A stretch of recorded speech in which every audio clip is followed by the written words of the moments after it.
Hey y'all, it's Nancy the Handy Scandy. Welcome back for another crafty venture. Today I'm getting a little bit messy with my gel plates. I am using some artificial flowers, some acrylic paints, and I am very much inspired by the genius of Birgit Koopsen.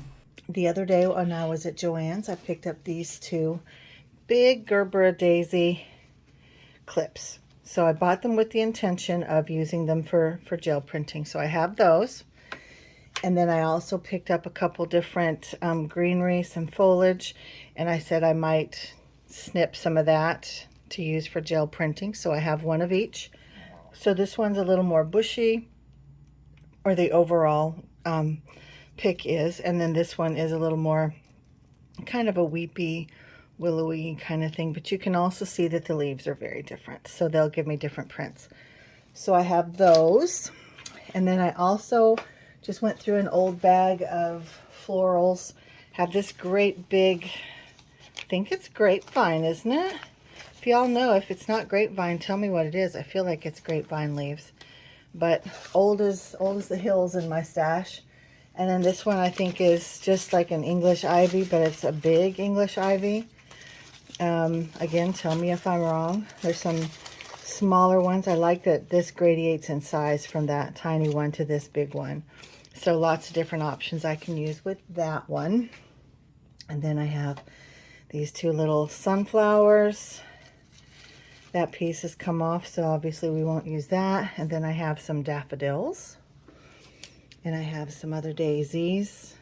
This one's a little bit different and a little bit bigger. I have several of each. And we're gonna just jump on in. So I have pearl paint by Arteza that I'm using here. I find that it's a little bit too light, so I come in with one that's a little bit darker. Again, a pearl. I'm just reaching into my bucket and just kind of pulling out different greens, only because that's what Birgit used. So then I am just plopping my Gerbera daisy down in the middle of the gel plate. I'm just planning to do just the one print, or the one image on this particular print. And you can see that I'm using my finger to go out along each petal, trying not to touch the actual plate or lift the paint with my fingers. I just am trying to make sure that I have a really good image of that flower, and I do. That looks really cool. So here we're zooming in a little bit. You can see all that detail. You can see where the paint was lifted versus where the paint was left behind. And this is the image that we're going to have. So then I come in with my other acrylic paints. I just chose a variety of different colors for the center as well as for the petals that I felt like I have seen on Gerbera daisies in nature. So just dabbing on the center and then going, because you know, like a Gerbera daisy has the smaller petals in the center, and then they get a little bit longer as they gradiate out to the larger ones on the end. So that's what I'm trying to kind of replicate here with the different shades of oranges, pinks, and yellows. So I'm just going to go all the way around, kind of stretching that paint out to the end of each petal impression.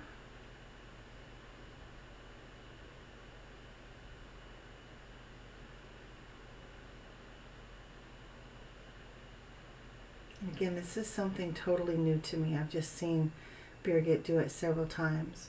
And now here I'm going back along the entire flower because I don't want there to be like knobs, if you will, or definitive breaks where each kind of petal layer stops and starts. I want the last layer to be full length. And then I don't show it, but I set that plate aside so that that paint can fully dry. So I pull out my other gel plate. Now, I don't know if I said in the beginning, one is 8.5 by 11, the other is 8 by 10. One is made by Gelli Arts, the other is made by Gel Press. So they both work equally well, in my opinion. I love them both. You can see that they are both well loved and well used. Look at all that grunge along the edges of both of them, actually. So on this one, I used a couple different shades of blues and greens to create my top layer. And then I'm coming in with this little sunflower as well as some of the daisies, and just using that same technique that I used on the very first big Gerbera daisy by laying the flower down and using my fingers to make sure that I have a good impression of each petal on each specific image. And you can see I'm doing a lot of them this time. I allow that to dry. I don't think I said that on the first one, but in between you're allowing each separate layer to fully dry. This may take a couple of hours depending on your climate, depending on the temperature in your room, depending on the paint that you've used, how thick the paint is, the viscosity, if you will. There are lots of different factors that will determine how long it will take your paint to dry on your specific print. So, yep, just be patient with it. Just check back and forth and see if it's dry, and if it is not, exercise patience. Walk away. Pull out another plate if you feel like you need to keep moving. Pull out another plate and do it again. That's why I have 2 different plates going. So while I'm working on this one using the exact same steps that I did on the other, the first one is set aside to dry. Now I do have a small table fan going. It's not pointed towards me, but it is going in the room, so it's circulating the air. But I also have a large tower, I don't know if it's large, but a tower fan, excuse me, going as well. It's very hot in my room on the day that I made these. So was just doing it more for cooling aspects. I had the fans going for cooling aspects, but they did have an impact on the drying time. So I feel like, because I'm laying down a lot of paint, I don't know how obvious that is on screen, but I'm laying down a lot of paint on these. It's pretty thick. So it does take, I don't know, an hour-ish for it to dry fully, but I think it's well worth it. So, some of the prints are better than others. Some of them are very iffy, but the process to me was worth every moment spent. So I have used different shades of yellows and browns for the centers, pinks, oranges, yellows for each petal, and you can see some of that paint is really globby. It's kind of Van Gogh-esque to me, to be honest. It has that kind of feel because the paint looks so thick. So here's the first one, fully dry. Again, look at the grunge along the edges. I'm pretty successful in lifting a lot of that grunge today, but it's because I was patient and I allowed each layer to dry. So one thing that I know is when you're lifting, you almost always need less paint than you think you do. On these, I feel like you need a little bit more than what you think you might. So, yep, you can see that I added paint down twice. And again, it's always going to depend on the climate in your room as well as all those other factors that we talked about. On this one, I added even more of the paint because I want to try to lift that grunge. So I'm making sure that I have really good coverage on the grunge. I lay down all that white. It's just white acrylic. I think it was titanium white. And then I lay down my cardstock. This time I am using cardstock. You know, when you're printing with your gel plate, you can use any number of papers. I think it's important to gain that practice, or to have a lot of practice and understand how the different paints are going to work with your different papers. So again, it's just a process of playing. So I did not allow that layer to dry for very long, and you can see I got a good pull, but I did not get all of it. I especially didn't get that grunge, but look at it. I think it's very pretty. That crackle on the petals, I don't know what that's about or how that happened. Maybe it's because the paint was so thick. I don't know. If you have any ideas, let me know. But that was that one. I loved it. Loved it, loved it. Now, while the other one continues to dry, I'm going to go ahead and start a new print here. So laying down, this was a pearly gray. And again, coming in with that big flower, pressing it down in the center, going out through all the different petals. And the same thing, top right corner, bottom left corner, making sure that I have a really good impression. And then I'm going to come in with these smaller daisies as well, doing the same thing.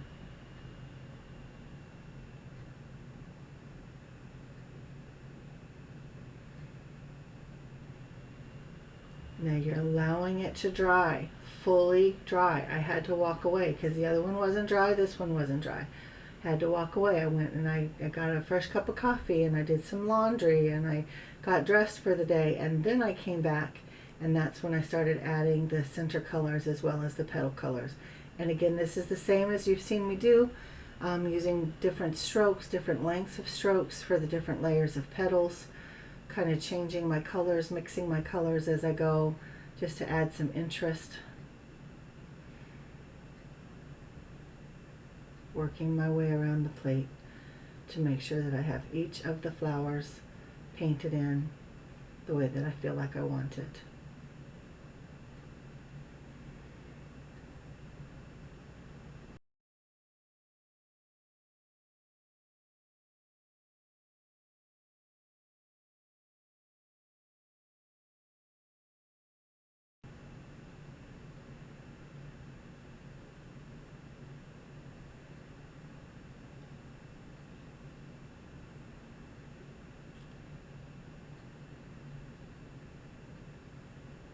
And then on this one I decided I wanted to go in between the petals.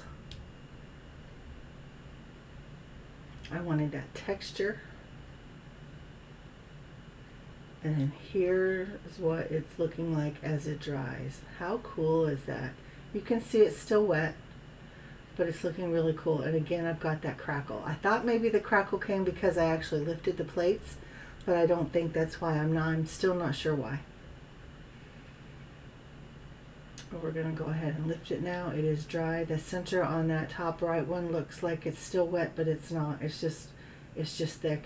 Has a little bit of gloss to it, but it's not wet. Again, adding as much paint as I feel like I need to be able to get all of those layers of paint from the Gerber Daisy layer as well as those grungy layers. So laying down all that paint, it looks very excessive, and maybe it is. But again, I put my cardstock down and I rub. I want to make sure that there's a really good adhesion across the whole thing. I don't want there to be any spots where it's not. And then here's this one again, making sure that it's fully dry. I set the other one aside to dry. This one I made sure is dry, and again using the titanium white for my pull, making sure that there's plenty of paint down. Same thing. Put my cardstock on, rub. Let them dry for hours and hours. Look at the grunge that it's pulling up. Almost all of that grunge from the edges. Almost all of it. Look at that. Is the print fantastic? No. It's definitely grungy. Excuse me. But look at all those glorious layers of paint on the image itself, on all the edges, and I'll come back and we'll look at it again. Now this one you can see that I didn't quite let it dry fully. That's why so much of it is being left behind. I thought that I had let it dry long enough, but clearly I did not. There's lots that gets left behind. Now there are a couple places where lots of the grunge came up, and the print itself is very original. It's very unique with the crackles and the different colors and the grungy aspects. And so for this day, this is where I stopped. I did these 3 prints. Was kind of feeling a little frustrated, to be honest, because this one is the only one that was pleasing to my eye on that day. But then off screen I did several more. So again, this is the first one that I did, and you can see the grunge that lifted up off the plate.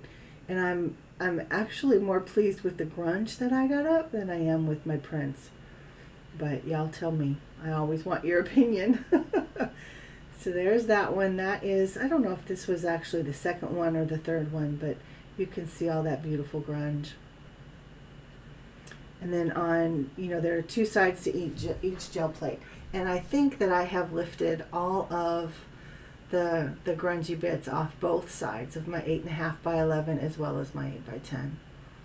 And still with all of the crackle. That was the third one. This is actually the second. And look at that grunge. Look at how much of it came up. Some bits were left behind, obviously. Lots of bits around the edge, but that created more grunge for the next one, which is this. Now, I can tell you that these feel like canvas. There's so much paint.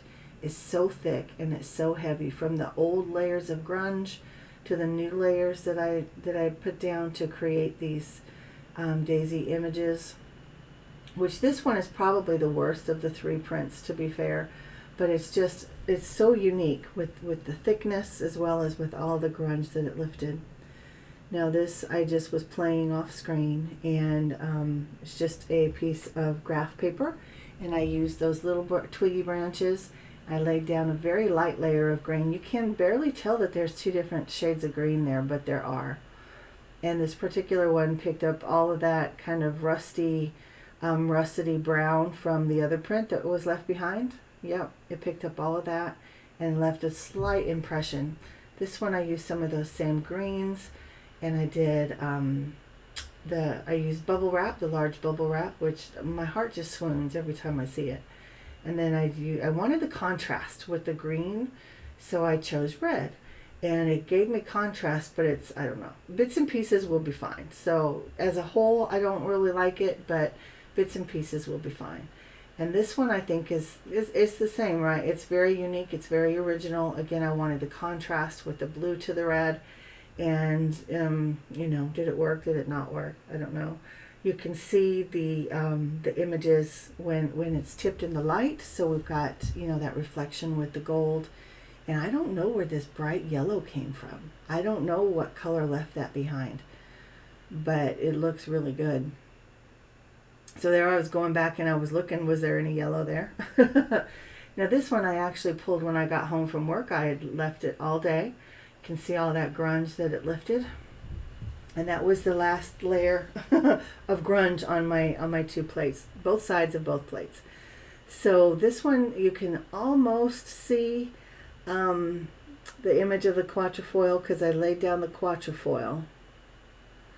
You can see it, and then I put the little leafy branches inside the quatrefoil, and then I lifted that excess paint, and then there you can see the outline. And when the light hits it just right, because there's not a lot of shine on this one, when the light hits it just right, you can see the difference. But very subtle. I don't know how I'll use that one, but I'm sure I will down the road.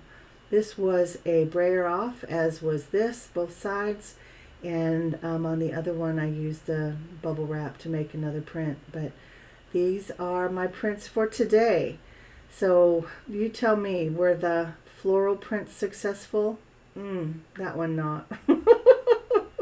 I'm sorry, I'm not trying to influence your decision. You know, for some of you, you may not like any of them. They're all kind of, you might think that they're all kind of hideous, but some of them were more successful. Some made my heart happy, some not so much. But this is what I have for today. So gel plate printing with artificial flowers, mostly Gerbera daisies, and some acrylic paints. And I'm finding that I don't like the acrylics. I love alcohol ink on a gel plate, but you know, we'll keep playing. So thanks for joining me. Thanks for spending some time with me. Go ahead and subscribe if you are not already a member of my sweet little crafty tribe. And until next time, I will meet you downstairs in the comments. Mwah! I'm out.